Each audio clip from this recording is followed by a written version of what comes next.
Hello everyone, welcome back to our YouTube channel. जैसे कि हम 10th क्लास का जियो का हमने चैप्टर शुरू किया था, रिसोर्स वाला, रिसोर्स एंड डेवलपमेंट वाला। हमारी इस चैप्टर की सेकंड वीडियो है।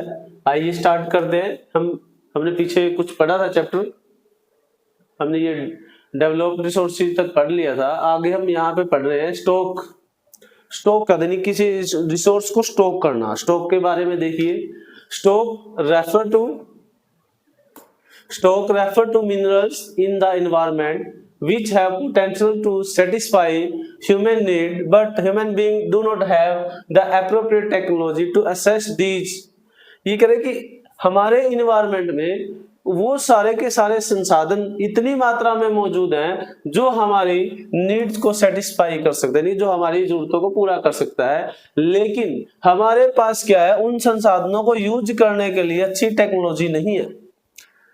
संसाधन तो हमारे पास बहुत हैं जो हमारी सभी आवश्यकताओं को पूरे कर सकते हैं, लेकिन संसाधनों को अच्छी तरह से यूज लाने के लिए हमारे पास प्रॉपर यानी एप्रोप्रिएट टेक्नोलॉजी नहीं है, जो कि एक बहुत बड़ी कमी है इंडिया के अंदर। जैसे इसका एग्जांपल दिया, water is a compound of two inflammable gases, यानी कि पानी दो गैसों का एक मिश्रण माना गया है, हाइड्रोजन और ऑक्सीजन। यानी पानी दो गैसों का मिश्रण है, which could be used as a rich source of energy, यानी कि जो क्या है, एक सोर्स ऑफ एनर्जी भी है। If we had the required technical now, अगर हमें इसके बारे में पूरी तरह से अच्छी जानकारी हो, hence it can be considered as stock, तो इसलिए हम इसको क्या कर सकते हैं, स्टॉक के रूप में एक रिसोर्स का हम यूज कर सकते हैं। यानी कि हमारे पास इसके लिए अच्छी टेक्नोलॉजी होनी चाहिए, तो हम इसको आगे अच्छे और कई तरह से यूज किया जा सकता है। नेक्स्ट है हमारा रिसर्व यानी कि भंडार। ये भंडार क्या होता है भाई, देखिए हम ऊपर तो हमारा स्टॉक था, ये क्या है, reserve are the subset of stock, यानी कि स्टॉक का एक सबसेट है, एक पार्ट है, which are yet to be put into use with the help of existing technology know how. ये यानी कि इसका भी यूज किसके द्वारा किया जा सकता है, टेक्नोलॉजी के द्वारा, अगर हमें अच्छी तकनीक का ज्ञान है। These can be use for meeting future requirement, और इसके द्वारा हम इस रिसोर्स का, अगर अच्छी टेक्नोलॉजी है तो रिसोर्स को हम फ्यूचर की रिक्वायरमेंट के अनुसार भी यूज कर सकते हैं। कि आज तो हम यूज कर ही रहे हैं, लेकिन हमारे पास प्रॉपर टेक्नोलॉजी नहीं है, तो हम, अगर हमारे पास अच्छी टेक्नोलॉजी हो तो हम उसका अच्छे फ्यूचर के लिए भी, यानी कि जो आने वाली जनरेशन है उनके फ्यूचर के लिए भी हम इसका यूज कर सकते हैं। एग्जाम्पल के तौर पे देखिए इसमें क्या है, reverse water can be use for generating hydro electric power. ये कह रहे हैं कि आज हम नदियों के पानी का यूज सिर्फ हाइड्रो इलेक्ट्रिक पावर यानी कि बिजली बनाने के लिए यूज कर रहे हैं, but presently it is being utilised only a limited extent, लेकिन आज इसका एक सीमित सी मात्रा में यूज किया जा रहा है, कि हमें इसके बारे में प्रॉपर तरीके से टेक्नोलॉजी का पता नहीं है, जानकारी नहीं है, हम इसका सिर्फ एक पानी के रूप में, एक बिजली बनाने के रूप में इसका यूज कर रहे हैं। दस the water in dams is a resource which can be used in the future, यानी कि जो नदियों वगैरह के ऊपर डैम वगैरह बनाया जाता है जिससे पानी स्टोर किया जा सकता है, तो फ्यूचर में ये जो टेक्नोलॉजी आएगी और नई जनरेशन आएगी तो इसका भविष्य में और ज्यादा यूज किया जा सकेगा। ये रिसोर्स है और स्टॉक था कि हम इस तरीके से इनका यूज कर सकते हैं। अब देखिए, जब सबसे मेन बात है, problem created by indiscriminate use of resource by man. Problem क्या समस्या आई, इनडिस्क्रिमिनेट, की संसाधनों के अंदर इतना ज्यादा क्या हो गया, use of resource by human, मनुष्य के द्वारा इतना लगातार अंधाधुंध यूज किया जा रहा है, तो उनको, उन संसाधनों के अंदर ऐसी कौन सी समस्या आई है कि आज उनके अंदर इनडिस्क्रिमिनेट पैदा हो गया, यानी कि उनका ज्यादा मात्रा में यूज हो रहा है, अंधाधुंध यूज किया जा रहा है, तो रिसोर्स को, और मनुष्य ने ऐसा उसके अंदर क्या कर, देखिए मैनी रिसोर्सेज गॉट डिप्लीटेड, यानी बहुत सारे जो रिसोर्स हैं वो बिल्कुल खत्म हो गए हैं। एग्जाम्पल के तौर पे वन, यानी कि आज वनों की संख्या लगभग घटती जा रही है, वन लगातार घटते जा रहे हैं। सेकंड, यानी कि ये इसका जिम्मेवार कौन है, इसका रिस्पॉन्सिबल मैन है, और उन्होंने ही इसके अंदर इनडिस्क्रिमिनेट यानी कि भेदभाव को बढ़ा दिया। Resource got accountable accumulated in the hand of few people।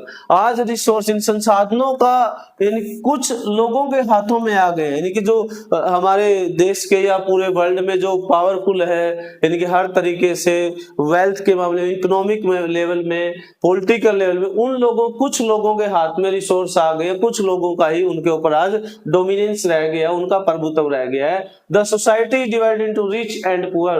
तो समाज किस में बंट गया है? समाज रिच और पुअर के अंदर बंट गया है इनका लगातार यूज होने से।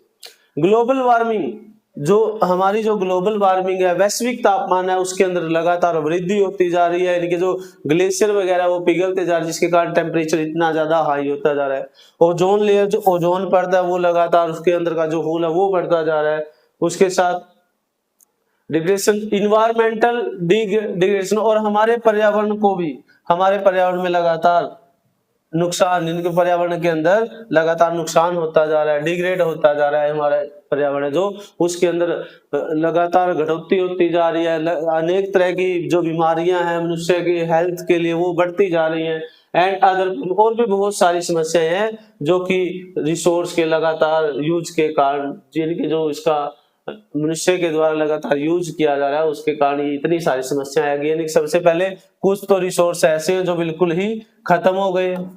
दूसरा कि उनका जो एक्यूमुलेट है वो कुछ लोगों के हाथ में आ गया, अपने तरीके से वो यूज करते हैं, जिससे सोसाइटी क्या हो गई, रिच और पुअर के बीच में डिवाइड हो गई है। Global warming, ozone layer, environmental degradation and other problem, इनकी सारी की सारी समस्याएं, हम जो रिसोर्स को इतना ज्यादा यूज कर रहे हैं, उनका लगातार यूज कर रहे हैं, तो उनके कारण ये सारी की सारी प्रॉब्लम क्रिएट होती जा रही है।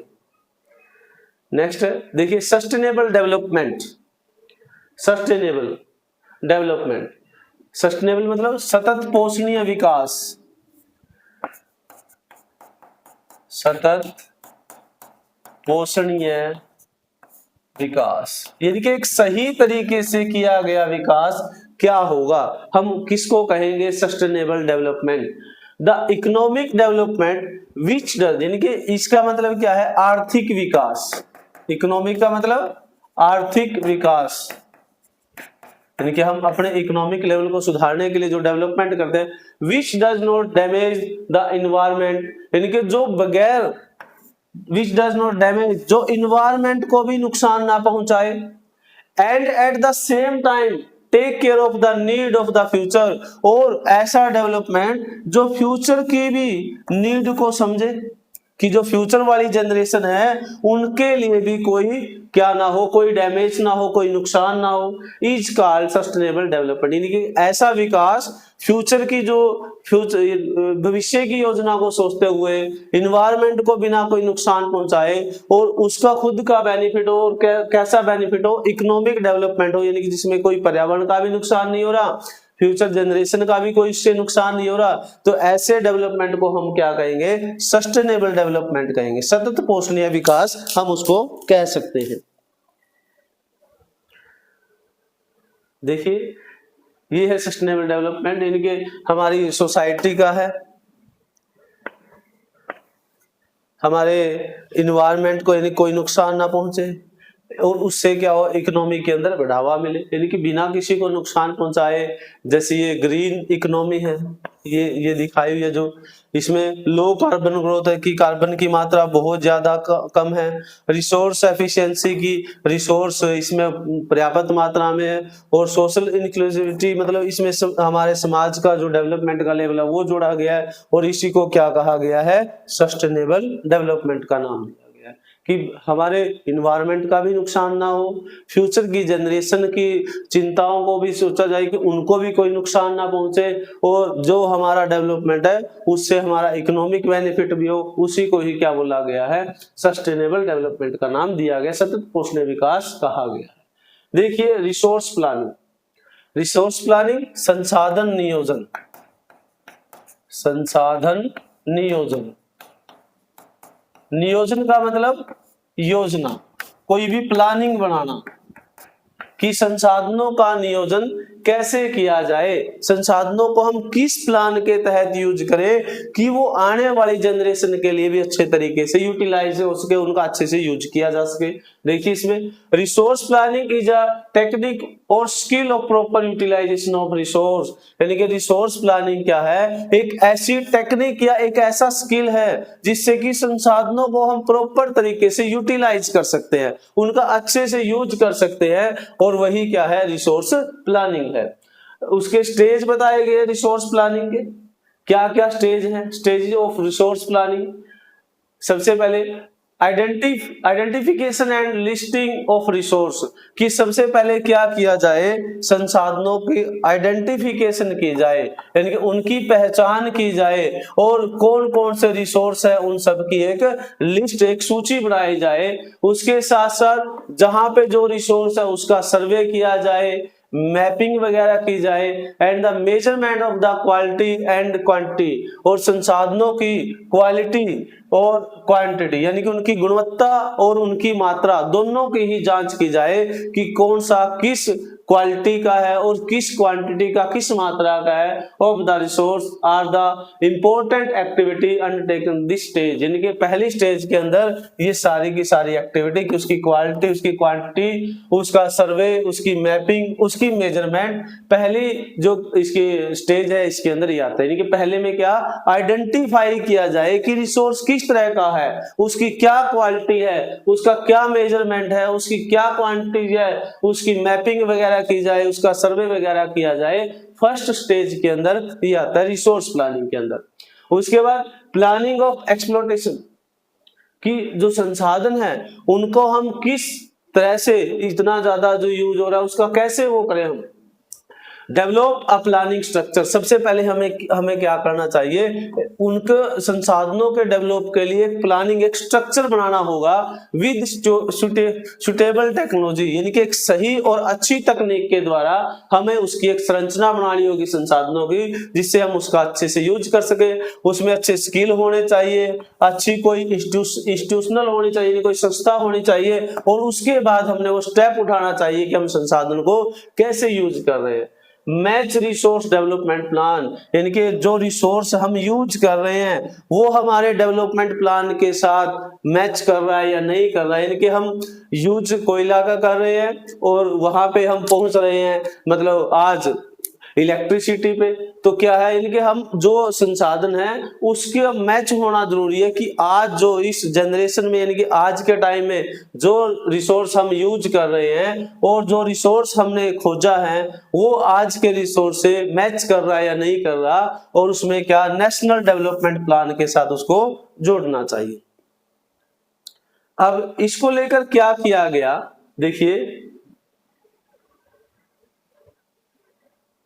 इसको लेकर, रिसोर्स प्लानिंग को लेकर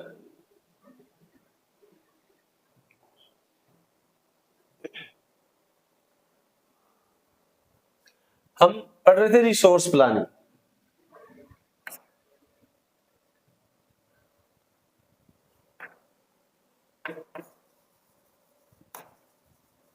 रिसोर्स प्लानिंग, रिसोर्स प्लानिंग हमने, यानी कि संसाधनों के यूज के लिए हमने क्या किया प्लानिंग में, इसके लिए हमने क्या किया, सबसे पहले एक प्लानिंग कमीशन बनाया। प्लानिंग कमीशन, जिसको क्या बोला गया, योजना आयोग बनाया हमने, एक योजना आयोग। ये योजना आयोग कब बना, यानी कि जब हमारा देश इंडिपेंडेंस हुआ, जो हमारे कॉन्स्टिट्यूशन मेकर थे, संविधान बनाने वाले थे, उन्होंने प्लानिंग के तहत एक प्लानिंग कमीशन बनाया, और ये प्लानिंग कमीशन हमारा कब बना, 15 मार्च 1950, 15 मार्च 1950 को। और प्लानिंग कमीशन का जो हेड होता है, हेड कौन होता है, प्राइम मिनिस्टर। प्राइम मिनिस्टर, प्रधानमंत्री इसका हेड होता है। और इसमें क्या बनाया गया, इसके अंदर 5 ईयर प्लान बनाए गए, 5 ईयर प्लान, यानी कि इसमें क्या बनाया गया, 5 साल की योजना, 5 साल की योजना बनाई गई कि कोई भी रिसोर्स है उसको हम 5 साल की योजना के तहत 5 ईयर प्लान के तहत हम उसका यूज करेंगे और इसको ही क्या नाम दिया गया, पंचवर्षीय योजना का नाम दिया गया, पंचवर्षीय योजना। ये तो हमारे first prime minister Pandit Nehru ji वो इसके हेड बने, पंडित नेहरू जी इसके हेड बने। और पहली जो हमारी 5 ईयर प्लान थी 1951 से 56 तक थी। और इस 5 ईयर प्लान में हमारी क्या प्लानिंग थी, हमारी प्लानिंग थी एग्रीकल्चर कि एग्रीकल्चर के ऊपर ज्यादा ध्यान दिया जाए, यानी कि कृषि के ऊपर ज्यादा ध्यान दिया जाए। फर्स्ट 5 ईयर प्लान के अंदर हमारी ये प्लानिंग थी। क्यों? क्योंकि भारत क्या है, आज भी लगभग 67% लोग किससे जुड़े हुए हैं, हमारे देश के एग्रीकल्चर से जुड़े हुए हैं। आज भी हमारा क्या है, यानी कि हमारी एग्रीकल्चर क्या मानी जाती है, बैकबोन मानी जाती है भारत की। भारत की क्या मानी जाती है, बैकबोन, यानी कि भारत की अर्थव्यवस्था की रीढ़ की हड्डी माना जाता है एग्रीकल्चर को। क्योंकि हमारा देश हमारी इकोनॉमी का सबसे बड़ा साधन क्या है, एग्रीकल्चर है। और एग्रीकल्चर यानी कि हमारी देखो 3 तरह की हमारी जो क्षेत्र होते हैं, प्राथमिक क्षेत्र, द्वितीयक बोला जाता है, एक द्वितीयक क्षेत्र और एक तीसरा क्षेत्र होता है जिसको तृतीयक बोला जाता है। तो एग्रीकल्चर क्या है, हमारा प्राथमिक है। एग्रीकल्चर क्या है, प्राइमरी स्टेज है हमारी। और सेकेंडरी स्टेज कौन सी है, यानी कि एग्रीकल्चर से, यानी कि ये क्या है, एक रॉ मटेरियल है। इससे जो भी प्रोडक्ट बनेगा, यानी कि इंडस्ट्री, इसको सेकेंडरी सेक्टर बोला जाता है या इंडस्ट्री सेक्टर भी बोला जाता है। इसमें क्या होगा, कोई भी प्रोडक्ट बनाया जाएगा, जैसे रॉ मटेरियल से कोई ना कोई प्रोडक्ट बनाया जाएगा, तो हमारा ये सेकेंडरी सेक्टर है। अब जो प्रोडक्ट बन गया है, तीसरे को क्या बोला गया, सर्विस सेक्टर बोला गया, सर्विस सेक्टर, कि इसको ले जाने के लिए, प्रोडक्ट को यानी कि आम लोगों तक पहुंचाने के लिए हमें तीसरे सेक्टर की ज्यादा जरूरत पड़ती है। तो इसमें क्या आता है, इसको सर्विस सेक्टर, जिसमें इसमें आता है ट्रांसपोर्ट आता है, उसके साथ मीडिया जाती है, उसके साथ सॉफ्टवेयर आ जाता है, यानी कि जो ये सारे के सारे क्या है, पोस्ट ऑफिस आ जाता है। ये क्या है, सारे के सारे टर्सरी सेक्टर से, यानी कि जो डेवलप्ड कंट्री है, अमेरिका जैसे देश हैं, ब्रिटेन जैसे देश हैं, जो चाइना जैसे देश हैं, वो इस क्षेत्र से ज्यादा जुड़े हुए हैं। लेकिन हम प्राइमरी से ज्यादा जुड़े हुए हैं। हम जो पहला सेक्टर है, हम उससे ज्यादा जुड़े हुए हैं। इसलिए हम क्या आज भी एग्रीकल्चर के ऊपर डिपेंड है ज्यादा। अब देखिए हमने यहाँ पे पढ़ा, फर्स्ट जो हमारा प्लानिंग कमीशन था, जो पहली 5 ईयर प्लान था, उसके अंदर किसको शामिल किया गया, एग्रीकल्चर को शामिल किया गया। और जो हमारा सेकंड 5 ईयर प्लान था, सेकंड यानी कि 1956 से लेकर 57 से शुरू हो जाता है, 57 से, और 62 तक था ये हमारा। इसके ऊपर इंडस्ट्री के ऊपर ध्यान दिया गया। और भारतीय इंडस्ट्री को क्या कहा गया कि वो सेल्फ डिपेंड बने, आत्मनिर्भर बने। और भारत का जो हमारा गुड्स थी, जितना भी हमारा सामान था, उसकी क्वालिटी को बढ़ाया जाए और अच्छे से उसका यूज किया जाए। ये हमारी सेकंड 5 ईयर प्लान के अंदर शामिल किया गया था। आज तक यानी प्रेजेंट टाइम में लगभग अप्रोक्सीमेट 12 5 ईयर प्लान हो चुके हैं। 5 ईयर प्लान यानी कि लास्ट हमारा 2012 से 2017 तक था 5 ईयर प्लान। इसके बाद क्या शुरू कर दिया गया, 5 ईयर प्लान के बाद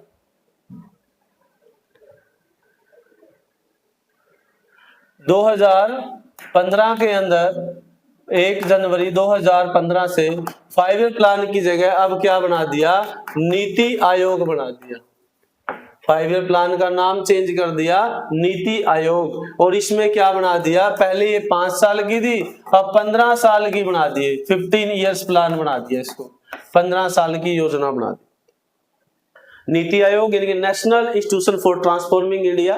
देखिए हम अब चैप्टर के अंदर आते हैं, यानी कि इसका नाम चेंज कर दिया गया और 2017 से शुरू हुई, यानी 2017 से ये 2032 तक की जो हमारी प्लानिंग है, इसको लागू कब किया, 1 जनवरी 2015 से। और किसने, इसका भी हेड कौन होता है, इसका भी हेड प्राइम मिनिस्टर होता है। प्राइम मिनिस्टर कौन था 2015 में? श्री नरेंद्र मोदी। नरेंद्र मोदी जी ने ये नीति आयोग को लागू किया और इसमें 15 इयर्स प्लानिंग शुरू की और इसको क्या नाम दे दिया? नीति आयोग को, सॉरी प्लानिंग कमीशन को NITI Aayog, national institution for transforming India ये नाम दिया गया। और इसी के तहत इसको क्या बोला गया? इसको भारत का थिंक टैंक बोला जाता है, थिंक टैंक। और ये बॉटम टू अप्रोच इसको लेकर ये काम करता है। इसमें digital India, make in India, इस तरह के जो प्रोग्राम आते हैं, भारत को डिजिटल बनाने के लिए ये प्रोग्राम शुरू किया गया था।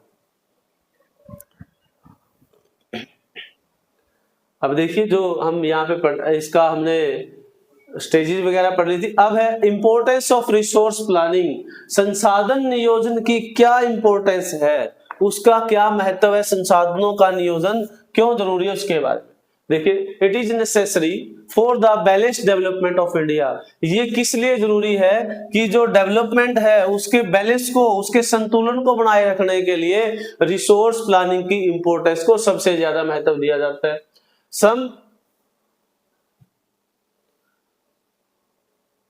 सम रीजन्स ऑफ इंडिया, भारत के कुछ क्षेत्र ऐसे हैं, रिच इन सर्टेन रिसोर्सेज, जहां पर संसाधन बहुत मात्रा में, and poor in some other resource, यानी कुछ क्षेत्रों, कुछ तो ऐसे एरियाज हैं जहां पे जो संसाधन पर्याप्त मात्रा में है, लेकिन कुछ ऐसे भी हैं जहां पर संसाधन बहुत कम मात्रा में है, पुअर क्वालिटी के अंदर है, या वहां पे जो मिलने की क्षमता है बहुत थोड़ी है वहां पे संसाधनों की। जैसे एग्जांपल के तौर पे इसने बताया Rajasthan is poor in water, कि राजस्थान में सबसे बड़ी कमी क्या है? पानी की है, इनके वाटर रिसोर्स की सबसे बड़ी कमी है। But rich in solar and wind energy, लेकिन वहां पे सौर ऊर्जा और पवन ऊर्जा सबसे ज्यादा मात्रा में है। वहां पर देखिए इस रिसोर्स की तो कमी है, लेकिन सोलर एनर्जी और वाइंड एनर्जी ये सबसे ज्यादा है वहां पे, क्योंकि वहां जो सूखा एरिया है, गर्मी ज्यादा है, यानी कि तेज हवाएं चलती हैं, और उसके कारण वहां पे सोलर और वाइंड एनर्जी ज्यादा है। तो देखिए यहाँ पे इस चीज की कमी है और वो ज्यादा मात्रा में। सम रीजन्स आर सेल्फ सफिशिएंट, यानी कुछ ऐसे क्षेत्र हैं जो सेल्फ सफिशिएंट, इनके हर चीज वहां पे पर्याप्त मात्रा में है। While other regions are very poor in important resource, लेकिन उसी वही आगे बात की कुछ ऐसे भी क्षेत्र हैं जहां पर जो important resources हैं बहुत थोड़ी मात्रा में है। जैसे इसने एग्जाम्पल के तौर पे बताया Madhya Pradesh is rich in many resource, कि मध्य प्रदेश में बहुत सारे रिसोर्स पाए जाते हैं, बहुत मतलब संसाधन पर्याप्त मात्रा में। But Ladakh is poor in resource, लेकिन लद्दाख में वही रिसोर्स जो मध्य प्रदेश में है लद्दाख के अंदर वो नहीं पाए जा सकते। Wastage of resource can be avoided by planning, यानी कि वेस्टेज को भी हम अवॉइड नहीं कर सकते संसाधनों के नियोजन के अंदर। उसके बाद environmental pollution can be reduced, कि पर्यावरण जो प्रदूषण है उसको भी रिड्यूस किया जाना चाहिए, उसको भी कम किया जाना चाहिए संसाधनों के जो हमारे इंपॉर्टेंस के अंदर। Over exploitation of resource can be avoided, कि हम संसाधनों का अंधाधुंध यूज कर रहे हैं उसको भी हमें एक प्लानिंग के तहत यूज करना होगा, यानी कि हमें उसका ज्यादा यूज नहीं करना है, ओवर एक्सप्लोटेशन नहीं करना है, ज्यादा मात्रा में हमें संसाधनों का यूज नहीं करना, उसके ऊपर भी रोकथाम लगानी होगी। अब देखिए रिसोर्स कंजर्वेशन, संसाधनों का संरक्षण, संसाधनों का संरक्षण, कि हम संसाधनों को यानी कि इतना यूज कर रहे हैं, हम उनको कैसे सुरक्षित रख सकते हैं संसाधनों के। देखिए plan use of resource in order to meet the present need, यानी कि हमें संसाधनों के लिए सबसे पहले क्या करना होगा, एक प्लान बनाना होगा कि वर्तमान जो हमारी जरूरतें हैं, प्रेजेंट जो हमारी नीड है उसको पूरा करने के लिए हम संसाधनों को एक प्लानिंग के तहत, एक योजना के तहत यूज करें। And to store a part of the future generation is called resource conservation, कि और हमें जो फ्यूचर में यानी कि भविष्य में जो आने वाली जनरेशन है उसके लिए भी हम उन संसाधनों को स्टोर कर सके, उसके कुछ भाग को, और वही क्या कहलाता है, रिसोर्स कंजर्वेशन कहलाता है, संसाधन संरक्षण कहलाता है।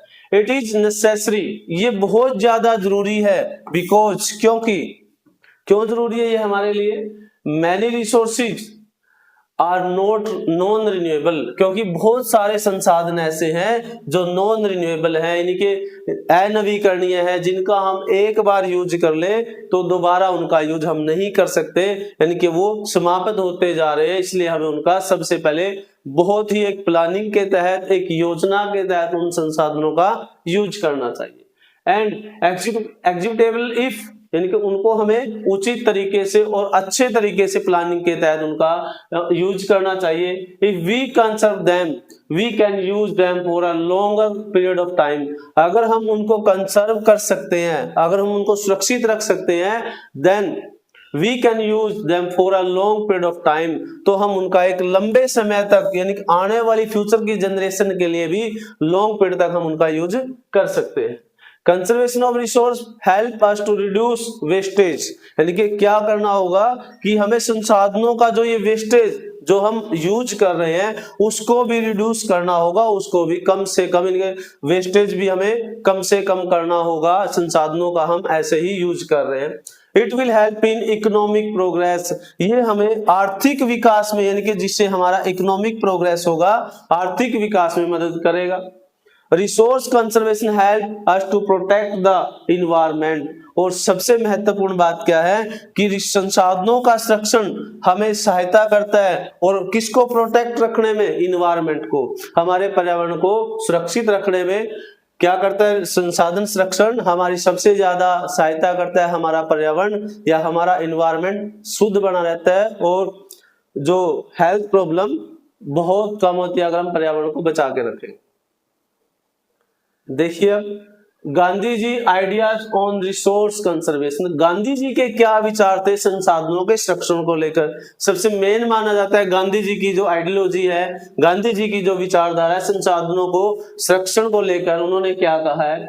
देखिए अकॉर्डिंग टू गांधी जी का कहना था, there is enough for everybody need and not for anybody greed, कि यहाँ पर हर व्यक्ति की नीड को पूरा करने के लिए सब कुछ है, यानी कि इतने संसाधन है कि भारत के हर एक व्यक्ति की जरूरत को पूरा किया जा सकता है। नॉट फॉर एनीबडी ग्रीड, लेकिन किसी के लालच को पूरा करने के लिए यहाँ पे कुछ नहीं है। गांधी जी का ये विचार था कि इतना तो है कि हम हर व्यक्ति की जो बेसिक नीड है उतने संसाधन तो है कि हम उनको पूरा कर सकते हैं, लेकिन किसी के लालच को नहीं भर सकते हम, कि जो लालची, कुछ लोग लालची है, उनके हाथों में रिसोर्स होते जा रहे हैं तो उनको हम पूरा नहीं कर सकते।